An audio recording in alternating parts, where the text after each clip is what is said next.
One story ১৫ যাত্রা পুস্তক ১ থেকে ৪ অধ্যায়। সমৃদ্ধি, নিপীড়ন, শোক এবং মসি। মিশরে প্রবেশের কারণ, পরিত্রাণের চিত্র।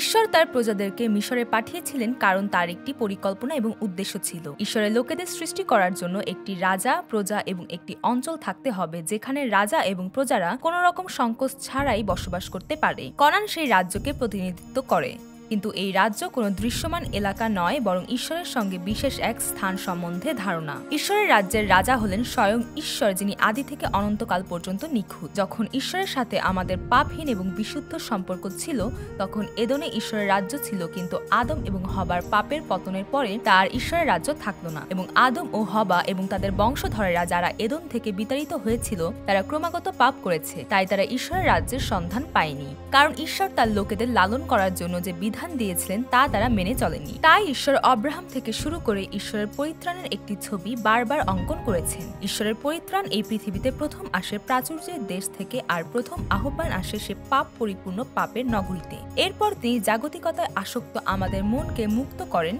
এবং এই জগৎ থেকে বিচ্ছিন্ন করেন।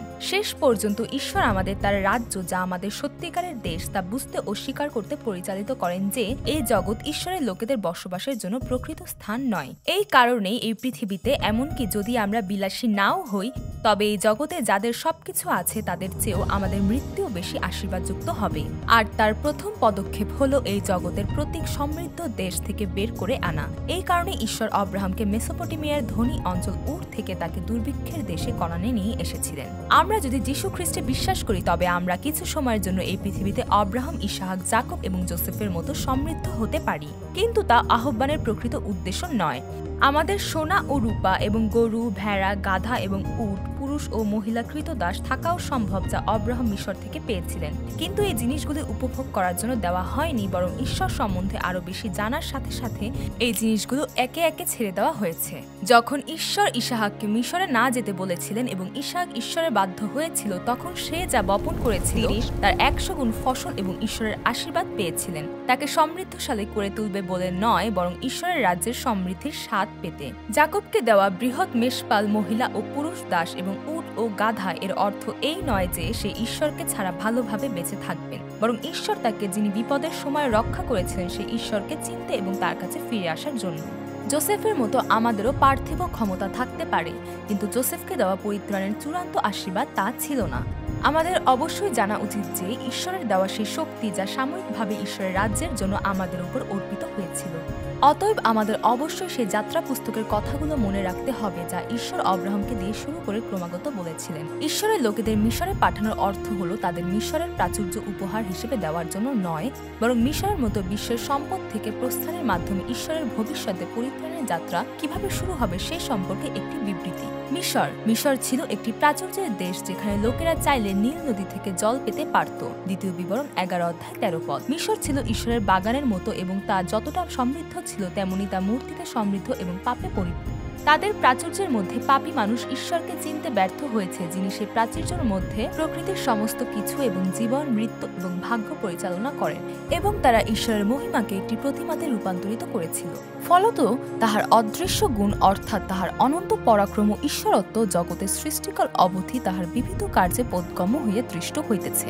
এর জন্য তাহাদের উত্তর দিবার পথ নাই, কারণ ঈশ্বরকে জ্ঞাত হইয়াও তাহারা তাহাকে ঈশ্বর বলিয়া তাহার গৌরব করে নাই, ধন্যবাদও করে নাই, কিন্তু আপনাদের তর্ক বিতর্কে অসার হইয়া পড়িয়াছে, এবং তাহাদের অবোধ হৃদয় অন্ধকার হইয়া গিয়াছে। আপনাদেরকে বিজ্ঞ বলিয়া তাহারা মূর্খ হইয়াছে, এবং ক্ষয়নীয় মনুষ্যের ও পক্ষীর ও চতুষ্পদের ও সরীসৃপের মূর্তি বিশিষ্ট প্রতিকৃতির সহিত অক্ষয় ঈশ্বরের গৌরব পরিবর্তন করিয়াছে। রোমীয় 1 অধ্যায় 20 থেকে 23 পদ।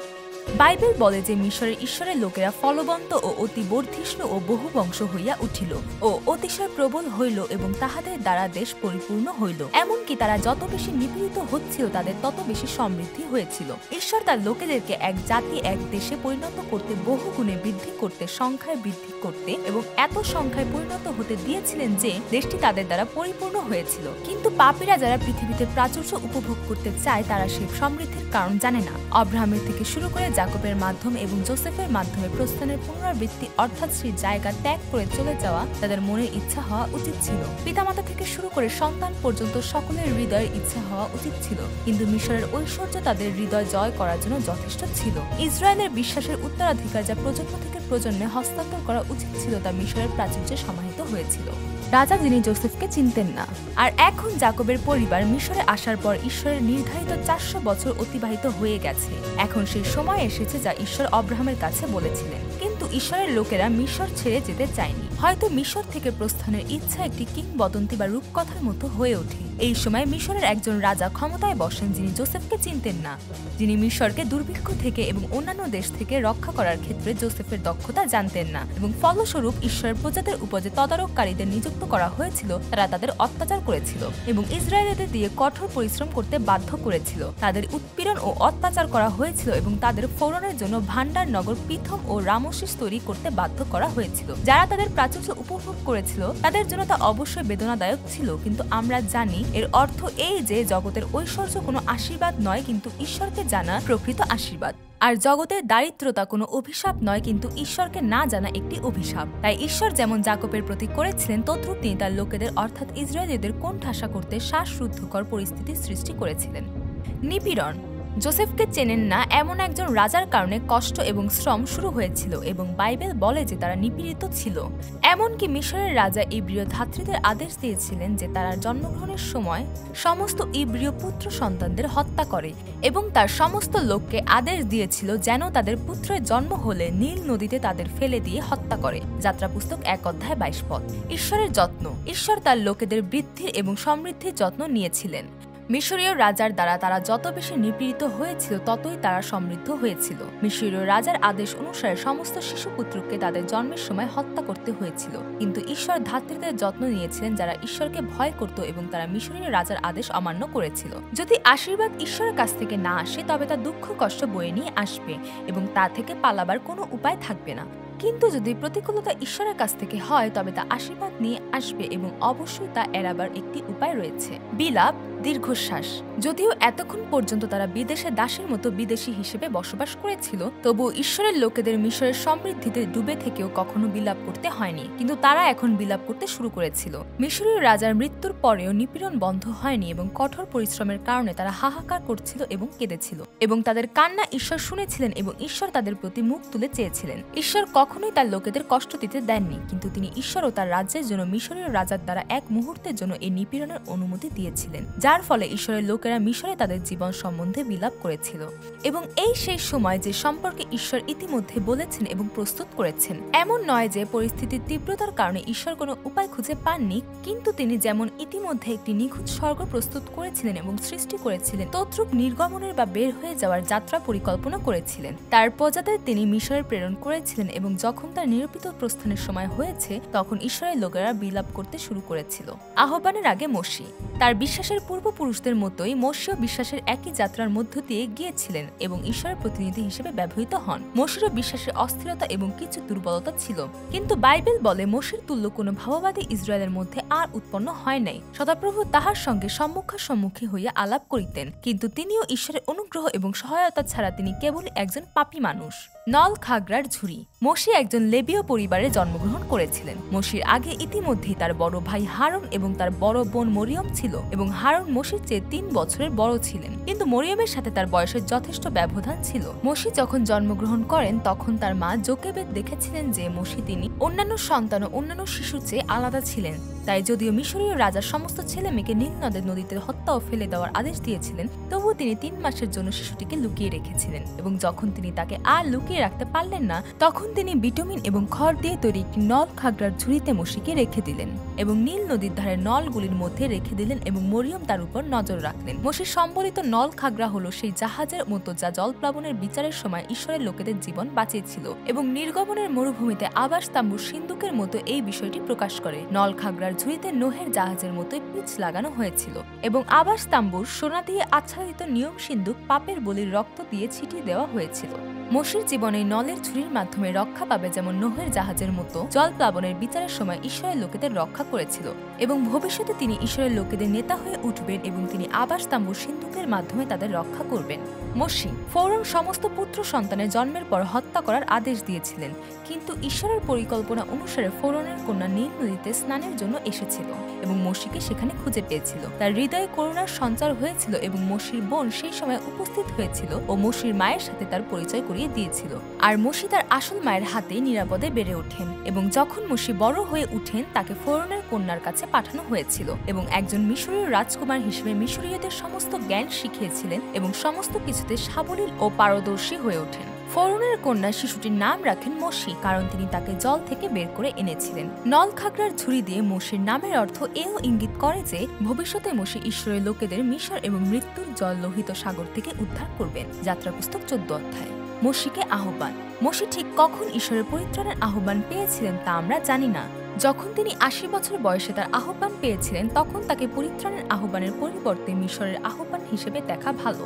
মোশি তার জন্মদাত্রী মায়ের হাতে বেড়ে উঠেছিলেন, তাই অবশ্যই তার লোকেদের সঙ্গে তার পরিচিতি ছিল এবং তিনি অবশ্যই তাদের পূর্বপুরুষদের ঈশ্বরের কথা শুনেছিলেন। মোশি একজন ঈশ্বরের সন্তান, একজন পাপীর জীবনযাপন করছেন। 40 বছর কেটে গেছে এবং এখন মোশি 40 বছর বয়সী। এই 40 বছর ধরে মিশরের এক রাজপুত্র হিসেবে মোশির জীবন অবশ্যই দ্বন্দ্ব ছিল। ছোটবেলা থেকে মোশি মিশরের রাজপ্রাসাদের রাজপুত্র হিসেবে বেড়ে উঠেছিলেন, কিন্তু তিনি অবশ্যই শুনেছিলেন এবং জানতেন যে তিনি একজন ইব্রিয়, আর তাই তিনি একজন মিশরীয়কে তার ইব্রিয় ভাইকে নির্যাতন করতে দেখেন, আর মোশি সেই মিশরীয়কে হত্যা করেছিলেন এবং পরের দিন 2 ইব্রিয়কে মারামারি করতে দেখে তিনি হস্তক্ষেপ করার চেষ্টা করেন, কিন্তু তারা মোশির বিরোধিতা করতে শুরু করে। মোশি বুঝতে পারেন যে তার হত্যা করার কথা অনেকে জানেন। তখন মোশি ফরৌনের থেকে বাঁচতে মিদিয়ন দেশে পালিয়ে যান। মোশির যদি ঈশ্বরে বিশ্বাস না থাকতো, তাহলে তিনি তার বাকি জীবনটা শুধু নিজের জন্য প্রাচুর্যে কাটিয়ে দিতে পারত।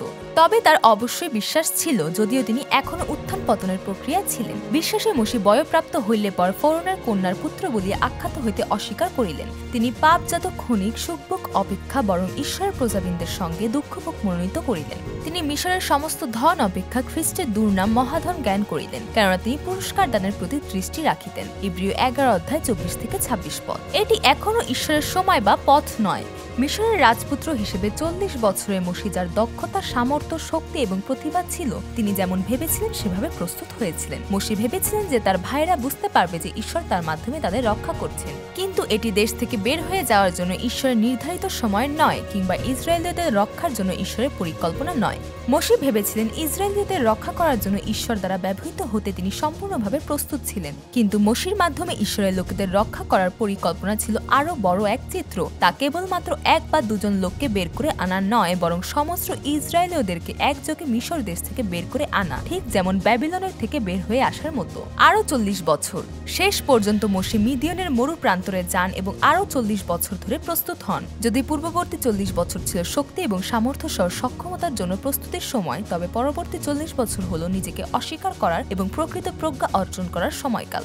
যদি মোশিকে তার 40 বছর বয়সে ঈশ্বরের লোক হিসেবে ব্যবহার করা হতো, তবে ইসরায়েলীয়রা মরুভূমিতে ঈশ্বরের দ্বারা নিহত হওয়ার আগে মোশি হয়তো তাদের হত্যা করে ফেলতেন। মিদিয়নীয়দের দেশে মোশির দেখা হয়েছিল মিদিয়নের পুরোহিত জিত্র এবং তার কন্যা শিপ্পোরার সাথে, যাকে ঈশ্বর তার জন্য প্রস্তুত করেছিলেন। তিনি শিপ্পোরাকে বিয়ে করেছিলেন এবং গেরশম নামের এক পুত্রের জন্ম দেন, যার অর্থ আমি বিদেশে একজন প্রবাসী। এই প্রবাসী নল খাগড়ার ঝুড়ি এবং মোশি নাম সহ মোশির ভবিষ্যতে মিশনের দিকে ইঙ্গিত করে, কারণ মোশি তার ভবিষ্যৎ জানেন না, আর তাই তিনি জানেন না যে এই প্রান্তরে যেখানে তিনি 40 বছর ধরে তিনি যাবেন, সেই পথেই তাকে ভবিষ্যতে ঈশ্বরের লোকেদের সাথে চলতে হবে। এইভাবে ঈশ্বর মোশিকে ঈশ্বরের লোকেদের জন্য দেশ ত্যাগের জন্য প্রস্তুত করেছিলেন। ইসরায়েলীয়রা তাদের কঠোর পরিশ্রমের কারণে ক্রন্দন করেছিলেন, কিন্তু ঈশ্বর পৃথিবীর ভিত্তি নির্মাণের আগে সবকিছু নিখুঁতভাবে পরিকল্পনা করেছিলেন এবং এখনো কাজ করছেন।